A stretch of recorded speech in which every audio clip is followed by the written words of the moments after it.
And welcome to Your Vote Counts. I'm Scott Mitchell with Jon Echols and Jason Dunnington. It's December, and the news is not slowing down at all. In fact, it's picking up this week. We've been talking about Tulsa Public Schools and that friction between the state office, the SDE, but the SDE's come down with some new goals for Tulsa.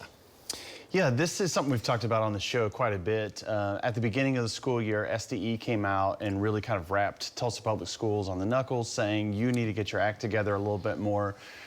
What this board decision was, again, it's a State Department of Board decision, put 3 goals out on Tulsa Public Schools for them to achieve over the next 6 months, or they'll have a lot more repercussions.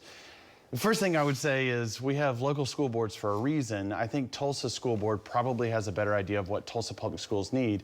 Secondly, I would say that a number of these issues still fail to deal with the issue of socioeconomic status. You're talking about a school district with lots of poverty, and poverty has a lot to do with outcomes here. And until we address some of those issues, you're not going to change a lot of the other. Okay, which I imagine we'll be talking about next legislative session, but you saw what the SDE did. Your thoughts? Yeah, so as I've said earlier, education always has to be about, are we educating kids? Are we teaching them how to read? Are we teaching them how to do math? Are we teaching them how to do science? Not all the other stuff. I am proud that the state board is stepping in, and I like some of the things they did. For example, wanting to get 50% of the kids to proficiency. But if we're going to shut down a Tulsa Public School, that shouldn't happen. And if it does happen, it should happen on the local level. Now, we need leadership from the Tulsa Public Schools.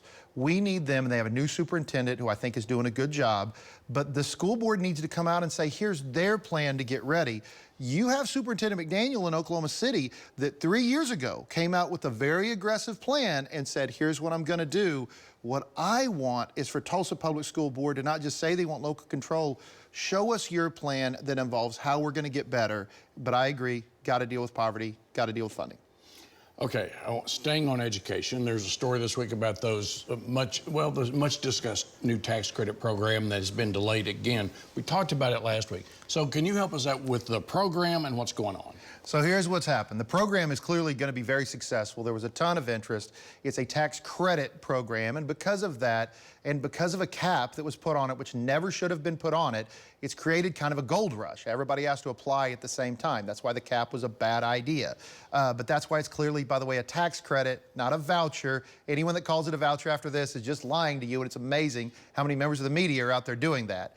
But here's what happened. It wasn't ready in time. It got delayed 3 business days. You can now apply Wednesday at 2 o'clock.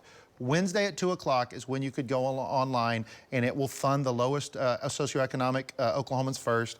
Disappointed it got delayed, but frankly, there were some structural issues that caused it that hopefully we'll fix next session. Better getting it fixed. Your thoughts about this? Well, it's not the V word, tax credits. Well, I will agree. It is absolutely a tax credit. I will also say, as I've said on this program before, it's a little like Groundhog's Day, where we wake up and have the same problem, where there's a tax credit for folks that already attend private schools. So don't kid yourself, parents at home. This is a tax credit to give to someone that already attends a private school. And now it's going to have your taxpayer dollars pay for that school instead of putting those dollars into public schools.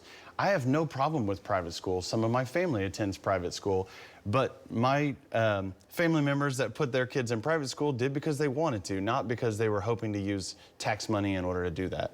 This is going to continue to be a Groundhog's Day problem for us. Okay, we'll stay with that big news week. We got 1 million reasons for you to come back.